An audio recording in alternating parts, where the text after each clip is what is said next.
ജുഹ്ഫ് മലയിലേക്ക് ദജ്ജാൽ വരുമെന്ന് മുത്ത് മുഹമ്മദ് മുസ്തഫ. ജുഹ്ഫ് മലയിൽ വരെ വരും ആര്? ദജ്ജാൽ. ജുഹ്ഫ് മല വരെ ദജ്ജാൽ വരും. ജുഹ്ഫ് മല എന്നാൽ എന്താണെന്നറിയോ?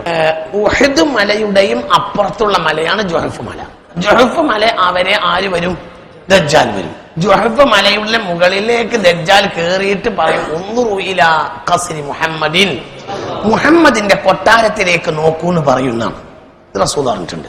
അത് കൊട്ടാരമാകും, കൊട്ടാരമാക്കി. ഇപ്പൊ പരിസരത്തും 83 കൊട്ടാരാക്കിയിട്ടുണ്ട്. ഇത് പഴയ കാലത്താണെങ്കിൽ അതിനൊക്കെ ഇനിയും കാലുണ്ടെന്ന് പറയാം. ഇന്നിപ്പോ എന്തായി? ആ കൊട്ടാരായി. ജുഹ്ഫ് മലയിലേക്ക് വരുന്ന, ജുഹ്ഫ് മലയിലാണ് ഇപ്പോൾ കൊട്ടാരം. ആരുടെ? മദീന രാജാവിന്റെ കൊട്ടാരം ജുഹ്ഫ് മലയിൽ. അതിലേക്ക് വേണ്ടി പ്രത്യേകം വെള്ളപ്പൈപ്പ് ലൈനുണ്ട്. ജുഹ്ഫ് മലയിലേക്ക്, അവിടെയാണ് രാജാവിന്റെ കൊട്ടാരം. മദീന രാജാവിന്റെ കൊട്ടാരാണ് ജുഹ്ഫ് മലയിൽ. ഒരു മലയിൽ ഒരൊറ്റ കൊട്ടാരം, വെള്ളവും പൈപ്പും അതിന് ഹൈവേ ഒക്കെ ഉണ്ടാക്കിയിട്ടുണ്ട്. മദീന രാജാവിന്റെ കൊട്ടാരാണ് ജുഹ്ഫ് മലയിൽ. ഈ ജുഹ്ഫ് മലയിലേക്ക് ആര് വരും? ദജ്ജാൽ വരും. ഉഹദ് മലയുടെയും അപ്പുറത്താണ് ജുഹ്ഫ് മല. മദീനയിലെ ഏറ്റവും പ്രധാനപ്പെട്ട മല ഉഹദ് മലയാണ്. ഉഹദ് മലയിലേക്ക് ഓന് കയറാൻ കഴിയൂല എന്ന് മുസ്തഫ റസൂൽ പറഞ്ഞു. സ്വർഗത്തിലുണ്ടാവുന്ന മലയാണ് ഉഹദ് മല. 6 കിലോമീറ്റർ നീളവും 1200 മീറ്റർ ഉയർച്ചയുമുള്ള മലയാണ് ഉഹദ് മല. 6 കിലോമീറ്റർ നീളം, 1200 മീറ്റർ ഉയരം, അതായത് 1.5 കിലോമീറ്ററോളം, 1200 മീറ്റർ ഉയർച്ച, 6 കിലോമീറ്റർ നീളവും ഉള്ളതാണ് ഉഹദ് മല. ഉഹദ് മലയിലേക്ക് ദജ്ജാലിന് വരാൻ കഴിയില്ല.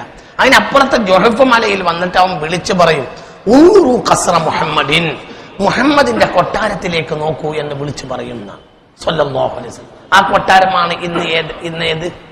മദീന പള്ളി, മസ്ജിദ് നബവി.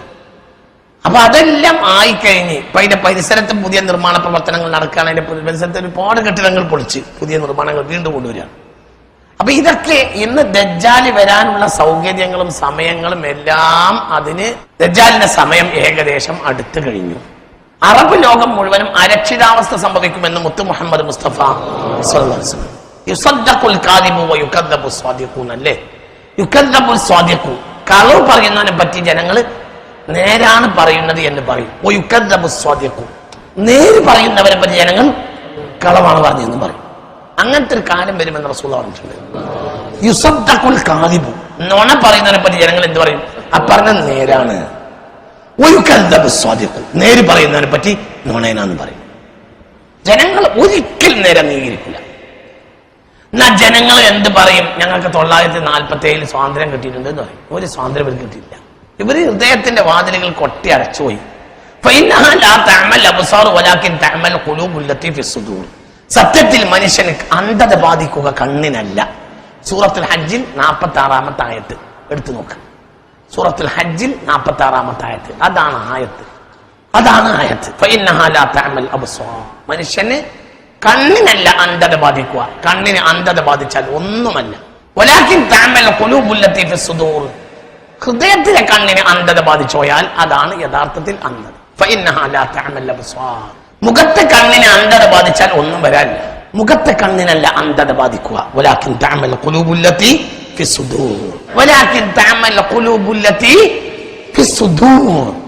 അല്ലേ? ഈ ആയത്തിൽ അവസാനത്തെ വാക്കേതാ? സുദൂർ. അല്ലേ? പറയുന്നവരെ ഈ ആയത്തിൽ അവസാനത്തെ വാക്കെന്താ? സുദൂർ. ശരി, അവസാനത്തെ സൂറത്തിൽ തന്നെയല്ലേ പറഞ്ഞ് ഖുൽ അഊദു ബിന്നാസ് മലിക്കിന്നാസ് ഇലാഹിന്നാസ് മിൻ ശർരിൽ വസ്വാസിൽ ഖന്നാസ് അല്ലദീ യുവസ്വിസു ഫീ സുദൂരിന്നാസ്. നെഞ്ചിന് അന്ധത ബാധിക്കും. കഴിഞ്ഞ് ഒന്നാമത്തെ സൂറത്ത് വിശദീകരിക്കാൻ വേണ്ടി തുടങ്ങിയത് അൽ ബഖറ. ഫാത്തിഹയുടെ മസല കിട്ടൂല, ഫാത്തിഹ ഹെഡ്ലൈൻസാ. പിന്നെ 113 സൂറത്താ.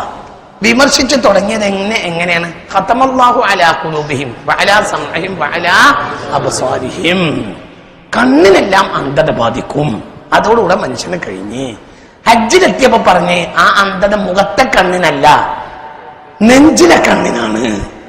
അവസാനത്തെ സൂറത്ത് എത്തിയപ്പോ പറഞ്ഞു നെഞ്ചാണ് സൂക്ഷിക്കേണ്ടത്, വേറെ എവിടെയും സൂക്ഷിക്കേണ്ടതില്ല. കാരണം നെഞ്ചിന് അന്ധത ബാധിച്ചുപോയി.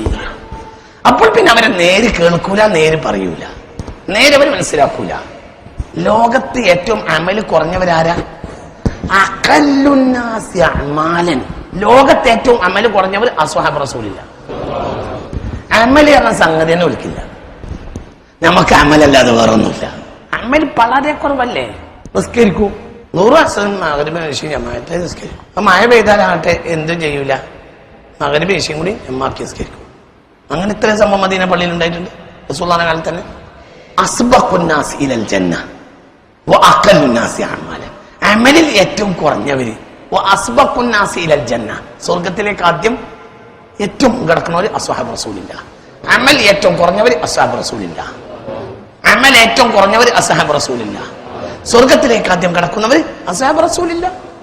എത്രത്തോളം എന്ന് പറഞ്ഞാൽ സ്വർഗത്തിന്റെ വാതിൽ അവർക്ക് തുറന്നു കൊടുക്കും മലക്കുകള് പേടിച്ചിട്ട്.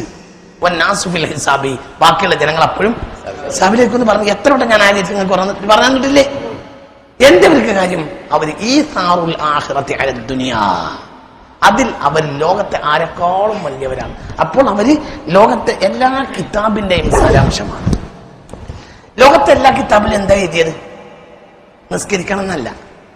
ബൽ തൂസിറൂനൽ ഹയാത്തദ് ദുനിയാ വൽ ആഖിറതു ഖൈറുൻ വഅബ്ഖ ഇന്ന ഹദാ ലഫി സുഹഫിൽ ഊലാ സുഹഫി ഇബ്രാഹിമ വമൂസ.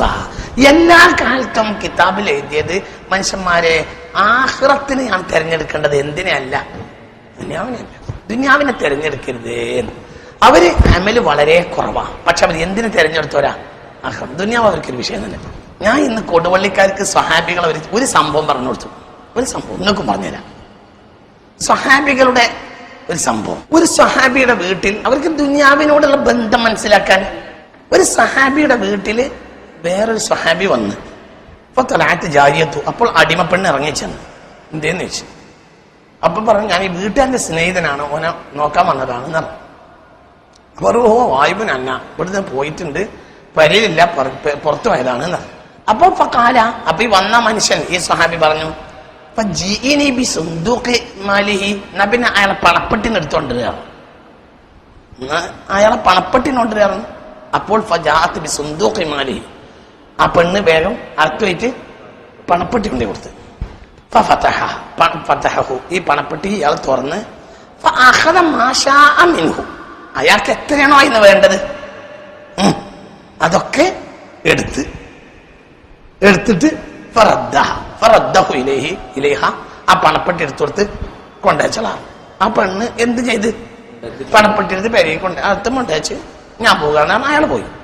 ഇയാളെ നാടോ വീടോ കൂട്ടോ കുടുംബോ കാര്യോ കടോ കാടാണോ കല്യാണത്തൊന്നും പറഞ്ഞില്ല, അയാൾ പോയി.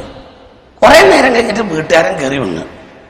ഞാൻ പിന്നെ ഇവിടെ എന്തേ ഉണ്ടായത്, എന്തേ വന്നത് എന്നൊക്കെ ചോദിച്ചു. അപ്പൊ അടിമപ്പെണ്ണ് പറഞ്ഞേ നിങ്ങളെ സ്നേഹിതനാന്ന് പറഞ്ഞിട്ട് ഒരാൾ ഇവിടെ വന്നിരുന്നു പറഞ്ഞു. എന്നിട്ട് എന്തേ ഉണ്ടായി എന്ന് ചോദിച്ചു. അപ്പൊ അയാൾ നിങ്ങൾ ഇവിടെ എല്ലാം നടപ്പോ നിങ്ങളെ പണപ്പെട്ടി വേണമെന്ന് പറഞ്ഞ് അങ്ങനെ ഞാൻ പണപ്പെട്ടി കൊണ്ടേ കൊടുത്തു എന്ന് പറഞ്ഞു. എന്നിട്ടോന്ന് ചോദിച്ചു. മാഷ, അയാൾക്ക് ആവശ്യമില്ല അത്ര പൈസ ഇന്ന് അയാള് എടുത്ത് എന്നിട്ട് എനിക്ക് തിരിച്ചു തന്ന് ഞാൻ അവിടെ എടുത്തു വെച്ചിട്ടുണ്ട്. അയാൾ പിന്നെ ഏലിയോ പോയി എന്ന് പറഞ്ഞു.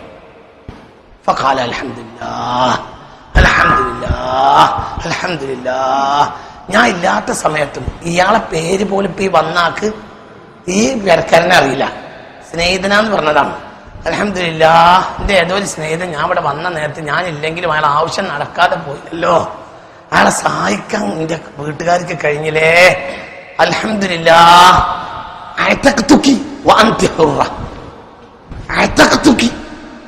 എന്നെ ഞാൻ മോചിപ്പിച്ചു. എന്റെ സന്തോഷത്തിന് അതിരില്ല. എന്റെ സ്നേഹിതനെ മനസ്സ് സന്തോഷിപ്പിച്ചുകൊണ്ട് നിന്നെ ഞാനും ഇതാ സന്തോഷിപ്പിക്കുന്നത്. ഇന്ന് മുതൽ നീ സുന്ദരൻ. ഇതാണ് സ്വഹാബി.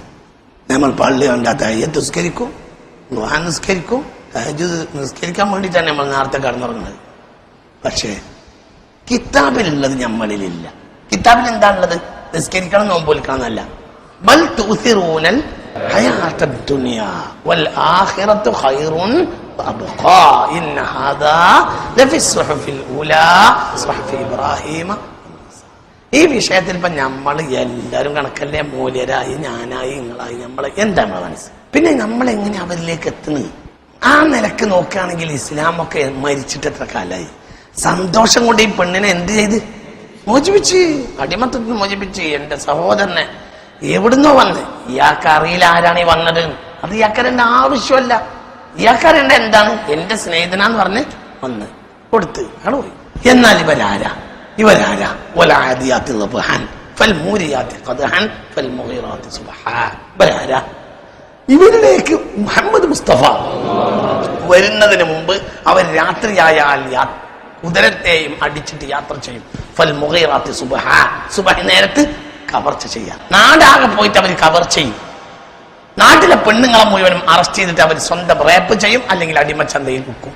കുട്ടികൾ അവരെ അടിമകളാക്കും, വലിയവരെ അവർ കൊന്നുകളയും, പണപ്പെട്ടി അവർ പിടിച്ചെടുക്കും. ഇതാണ് ആര്? ഈ അറബികൾ. ഈ അറബികളാണ് പിന്നെ എന്ത് ചെയ്യുന്നത്?